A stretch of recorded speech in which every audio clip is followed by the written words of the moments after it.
on the Hawkeye Sports Network from Learfield. This is the Fight for Iowa podcast. Here's the voice of the Hawkeyes, Gary Dolphin. With Iowa basketball 68-62 win over Rutgers Tuesday, the Hawkeyes find themselves at level 500, 4-4 in the Big Ten, and 14-5 overall with a 2-game win streak and a much-needed bye week in progress. Iowa will next host Southern Cal on Wednesday, January 28th, in a game that will signal two-thirds of the way through the season. Iowa is 10-1 at home. That only lost to Illinois, and has road defeats at Michigan State, Iowa State, Purdue, and Minnesota.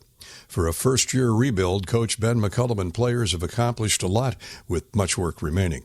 For the record, the Hawkeyes defensively have held every opponent below its season average and lead the Big Ten in points allowed at 62.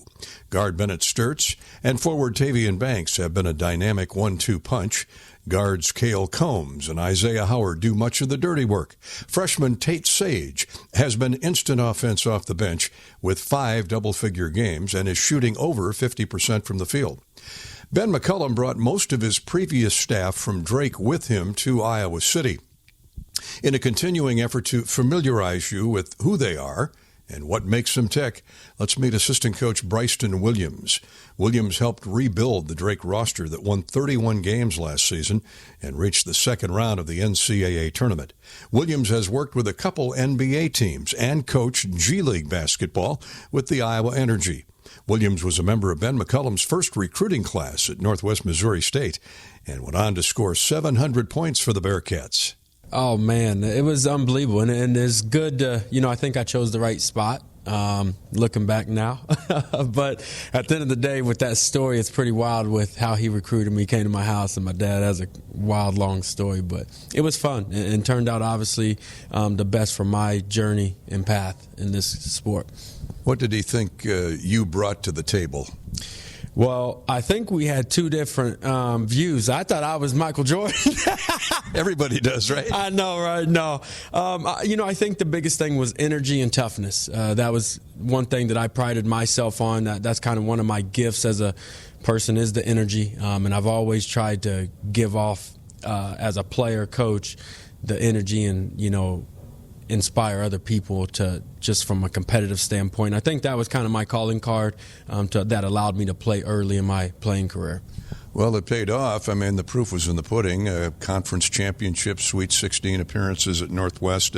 Then you went on to an outstanding coaching career at Wyoming, Indiana State for 3 years before you came here. But you also spent 3 years with the Detroit Pistons. Now, let me get this right. You developed the team's mechanical shooting program. Explain that.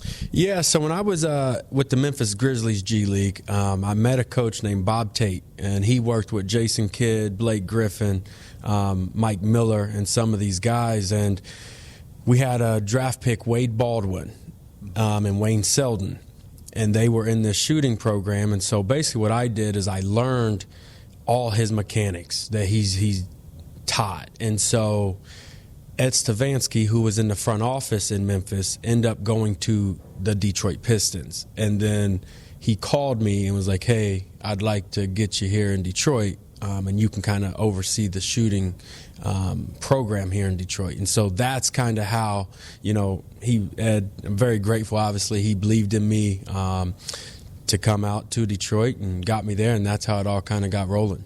Now, have you tried to implement elements of that here at Iowa? Now, Bob Tate, he was really, you couldn't do step 3 without doing 1 and 2. There's no tweaking a shot because everything works together. But I have definitely taken pieces of that and tried to implement it when you see necessary for players. But at the end of the day, I think there's small tweaks that you can do with players, but you don't want to overhaul somebody's shooting and mechanics and just try to figure out what's something they can replicate over and over. Good point. Well, you're an essential part. We're an essential part of the Drake rebuild with 31 victories in Des Moines. You're as vital here in recruiting, and size and strength and position is one thing. But where do you start when you're building a recruit? What are you looking for? What's Coach McCollum want? Well, I think Two things for sure. You have to be competitive. Like that's a piece that you have to. Now, there will be signs, like everybody's not Isaiah Howard and just, plays with their hair on fire. But as long as you see enough in there to where it's like, okay, he has shown it enough, and now I just got to hold him to that standard, is number one, that competitive. And then number two is a maturity about your game. Now, not saying you can't be like this 17, 18-year-old and have fun, but on the court, there needs to be a maturity level of emotion and just kind of controlling, body language and things like that. Each situation is different, but I would say those two things outside of, the skill piece of basketball, dribble, pass, and shoot, are the two biggest keys that you're looking for when you're recruiting for him. You grew up in St. Joe, Missouri. What was it like growing up in St. Joe? Man, I've had an unbelievable community when I was growing up. Went to St. Joe Lafayette and had was a South Side, North Side rival with St. Joe Benton. And the best part about my childhood is when I grew up, I played actually like travel ball with some of the rival kids that when we got older, we went to separate schools. So, as you know, when you have friendships across the city and you get to play versus each other, it makes things a lot more fun. You can talk and just a competitive, really good, really fun environment. Now, St. Joe's is a very historic town. I'm sure you know that. Right on the Missouri River. Pony Express started in St. Joe. Did you know that? I did know that. That's the one thing that you always hear as you're growing up, the Pony Express. And there's a big statue downtown, so you always drove by it. And you ask a lot of questions about it when you're growing up as a kid. So, well, keep bringing those horses to Iowa, okay? Yes, I sure will. Bryston Williams and wife Hannah are raising 2 sons and a daughter. Hello, Iowa. Here's a promise. Wherever you are in this great state, University of Iowa Healthcare is here for you, even if you never walk through our doors. Educating, caring, leading research, sharing our expertise with all. Because we believe that UI Healthcare is here to make all of Iowa better. UI Healthcare, changing medicine, changing lives. Visit uihealthcare.org. Big Ten basketball is underway. Big name opponents, big matchups, and big games are happening at Carver Hawkeye Arena. Let's make a big statement by bringing the energy and giving Coach McCollum and the Iowa men's basketball team the home court advantage. Get your black and gold ready for a game at Carver. Plan your visit and claim your tickets at HawkeyeSports.com. Let's show the Big Ten what Hawkeye Nation is all about. Save time when you shop online with Hy-Vee. Hy-Vee makes it easy to order groceries online through our app or Hy-Vee.com. Pickup is always free. And if you have a Perks Plus membership, you get free delivery and free express pickup. Shop online with Hy-Vee and you can create and save grocery lists, shop the sales, and get fuel savers. Talk about convenience. Order groceries online today. Check out Hy-Vee.com or download the Hy-Vee app.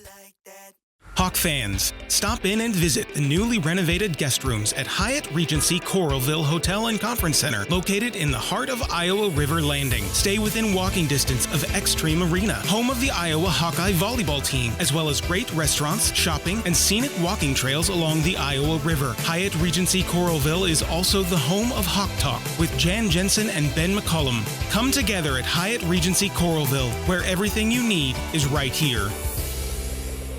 The graybeard of the Iowa coaching staff is Josh Sash, a last name that should ring familiar with Hawkeye fans. The older brother of former Hawkeye All-American and Super Bowl champion defensive back Tyler Sash, Josh Sash has paid his dues, working at 10 institutions as a student athlete, grad assistant, video coordinator, assistant coach, head coach at DMAC in Indian Hills, and now at Iowa. An interesting and bounteous journey.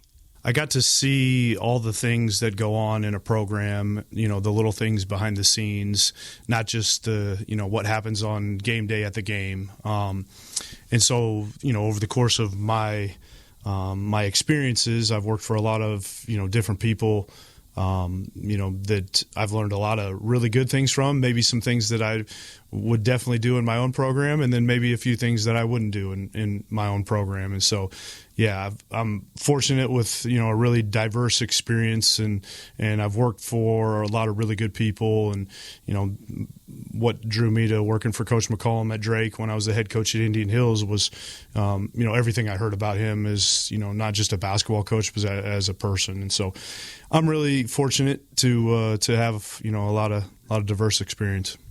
Yeah, let's review some of that. At Indian Hills, you led the Warriors to the semifinals of the National Junior College Basketball Championship.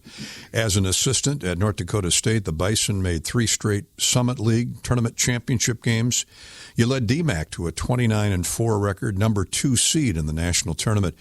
What's the one unabating, constant ingredient to success in all those stops, no matter what bench you've been coaching from? Yeah, I think the thing is, recruiting the right kind of kids, recruiting the right kind of people, having the right kind of people on staff and around you, and then, having kids that don't have an ego, kids that are tough.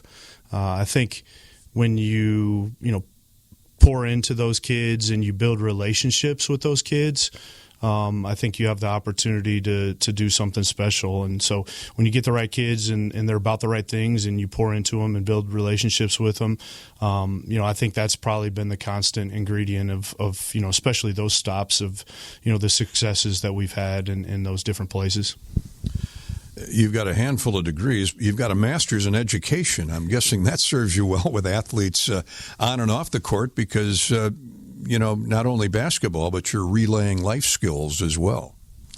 Yeah, my first degree was a computer programming degree from Indian Hills. When I graduated high school, I had some Division II and Division III offers to play football, and I thought about coming to Iowa just to be a student. And then last minute, I kind of decided to go to Indian Hills and get a computer programming degree, and jumped right into the work world at 21 years old, and did that for about a year and a half, and just really wasn't for me.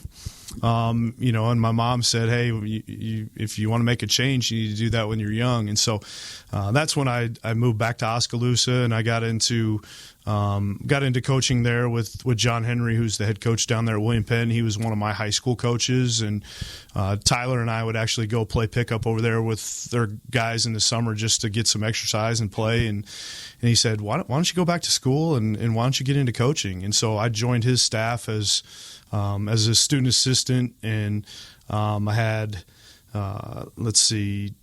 3 years, I think I was the head JV coach there, and then 4 years I was assistant to him on the varsity. So I was there a total of 4. Mm-hmm. And so that was what kind of, I guess, started my coaching path, and then had the opportunity to go to Drake, and they didn't have a lot of PE masters there, so I ended up getting a degree in education. I think it was effective teaching, and it was interesting experience because a lot of my classmates in those master's classes were teachers that have been teaching for like 5 to 10 years. And I had student teaching experience, and I had some substitute teaching experience, but the teachers always were really good working with me to kind of tailor it with the understanding of, what my career path at the time was. So that was a unique experience.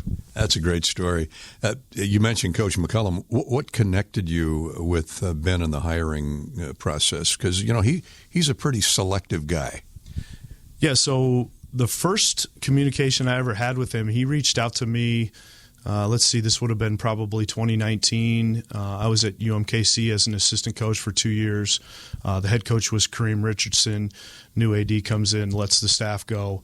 And then I think the new AD was calling around and trying to figure out, who his next head coach was going to be. And I think he inquired about Ben, and Ben, called me and kind of picked my brain on the job. And we had a mutual friend that kind of connected us and had good conversation. And then, those summer recruiting events when you end up in the gym in Kansas City and there's an open chair here and you just sit down, and then you're sitting next to him for a couple games, and, struck up conversation with him and had some good conversations. And I think I think I probably checked a lot of boxes, when he got the Drake job.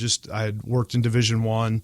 I think there was some things that, from a recruiting Division I standpoint, doing scheduling at Division I was something I had done in my past.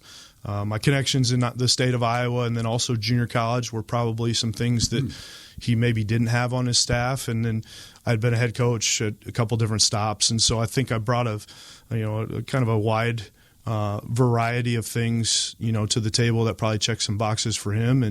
And he called me, and I had been at Indian Hills 1 year as the head coach, and I didn't intend to just be there 1 year. Indian Hills is 30 minutes from where I grew up in Oskaloosa, and my parents are there. And I wasn't just going to leave. It's a really good junior college head job. I wasn't going to just leave for anything. But, the more I researched and heard about Coach McCollum and then obviously the Drake job and the success that the previous, coaches there had, it was a no-brainer for me to take that job and move my family to Des Moines. You're the older brother of course, all Big Ten Hawkeye and Super Bowl champion Tyler Sash, and we miss Tyler dearly, as I know you do. Were there some competitive clashes with you two growing up? What's the age difference?